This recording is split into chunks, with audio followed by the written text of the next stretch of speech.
Thanks, Tom, for those great words, and also thank you for your vision and your leadership in moving Aurora to a better place where people can enjoy the vision and move forward. The vision of the dream catcher was the result of Jerry Savage and a collaborative effort between himself and John Clark. Oh, look over here, okay, I saw him over here. And John Clark. And they have both donated their time and talent to this effort to make this a reality. Before I turn it over to the artist and the architect, I'd like to tell you a little bit about both of them. Jerry Savage is an artist.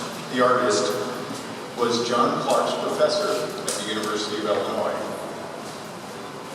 where he served as a professor in the School of Arts and Design from 1963 to the year 2001. He is still a professor emeritus at the University of Illinois. His paintings, watercolors, sculptures, and other creations are exhibited worldwide. You can imagine how many lives he has already touched with his artwork and his teaching over the many, many years. He's a recipient of the prestigious Guggenheim Grant and Ford Foundation Grant, and we're very lucky to have him part of the Aurora Public Library. John Clark is a member of Corrigan Clark Associates. Corrigan Clark is an international company and has a very, very large presence here in the Aurora area and is renowned for its architectural work both locally and worldwide. I'm pleased to say that this building that we're standing in right now is a result of their design team's effort, and we're very, very happy with what we've seen so far and what the vision of this building will be. Mr. Clark's architecture and designs are displayed in the permanent collections of the Art Institute of Chicago and the Chicago Museum of Architecture and Design. Like Jerry, John has received numerous awards, and we are very fortunate to have both of their efforts in our library. It's great to see that the student and the professor can get together on a collaborative effort that we will enjoy for years to come. So, Jerry, I'd like to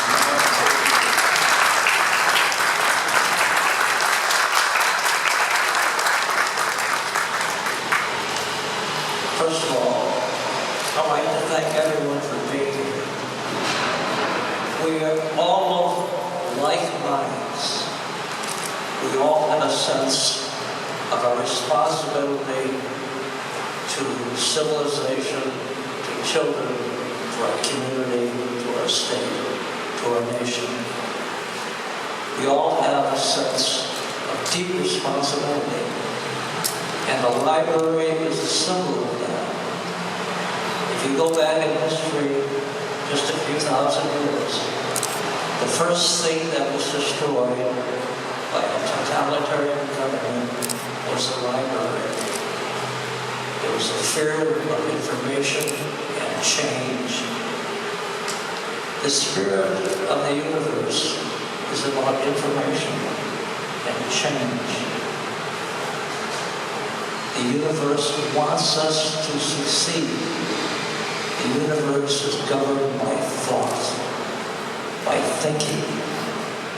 And we have the gift of rational thought, thinking and solving problems.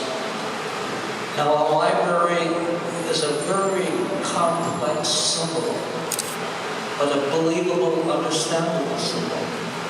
It is a symbol of a family, a loving, protective, safe family that will be a guidepost to its children, to the public. But those of you who have children know that children don't take advice. They listen and file away information. But it's up to them to decide what they want to do with their lives. They have the responsibility for action and thought and making good judgment, because that is the nature of the universe. Our gift is a gift of thinking, solving problems, and doing things. Well, Dreamcatcher is about a deep philosophical premise of my art. My art is about the connection with transcendency, with truth, with beauty, with a sense of justice. Now, Dreamcatcher, on first glance, I believe is a beautiful statement. But an art object, just like a human being, is more than just surface. You have intellect, you have personality, you have strong beliefs, and that is true with an artwork. However, if you're satisfied with beauty, that's deep enough. You don't have to go beyond that point. But there's another journey in store. The idea of the Dreamcatcher came from a library. I went to a library, the Champaign Public Library, and asked them about the information highway. And they told me something about it. And I asked them, is there any visual of that? And they showed me a diagram. And immediately I got the idea. The transition of the printed word to the visual highway, with the center being a symbol of us, the world. We are an intimate part of nature. We have a meaning for us to be here. And it's our responsibility to find that meaning, to discover our dream. And then another level of the Dreamcatcher is a connection with the philosophy I have about the nature of the universe. I don't have time to talk about it, but I'd love to do it. But I won't. But I want to tell you about some of my personal experiences with a library. I grew up in Chicago in Hyde Park, and my family was poor. My father was disabled. My mother had to work to support the family. We didn't have money, but what we had were museums, the Museum of Science and Industry, the Art Institute of Chicago, the Oriental Institute, the Field Museum, the Aquarium, the Planetarium, and of course libraries. But what has changed? Everything else costs money. So a poor family who wants to go to the aquarium will have to pay almost $60 a head for children and adults to visit the aquarium. When I was a boy, it was free. At that time, many things were free. It was up for children to find their adventure, and we did.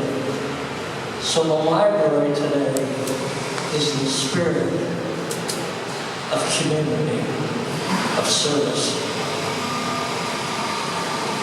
Another example of the importance of library, my sister developed a very serious kidney disease called nephrosis. She was in the hospital a year. Many of the children who came down with the disease died. My father, who was a high school dropout, took the streetcar to visit the library in Stony Island, the Blackstone Library, and researched the disease. And he found out that kidney disease, a diet of high protein, had beneficial results to children with nephrosis. So my mother and father brought high-protein food, cans of peas, lamb chops, and fed my sister. She improved remarkably. In 3 weeks, she was released from the hospital.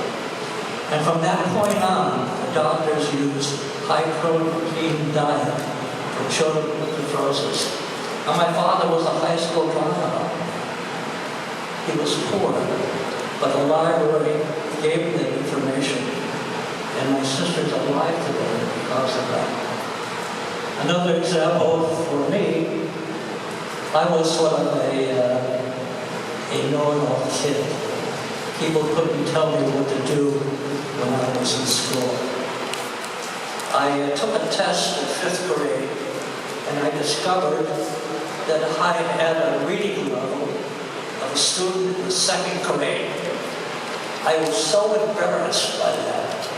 I went to the librarian and asked her if she could identify the hardest book in the library, which was the story of Oliver. And I asked her if she would help me read this book. And words I didn't understand, and she would tell me the meanings of it. And she did. After reading that book, I took the test again, and my reading level was now 8th grade. So it changed my life. Now I was in 5th grade, and in the 6th grade, I began to win scholarships to art schools, to the Chicago Academy of Fine Arts of Chicago. I was on my way, and it was because of libraries.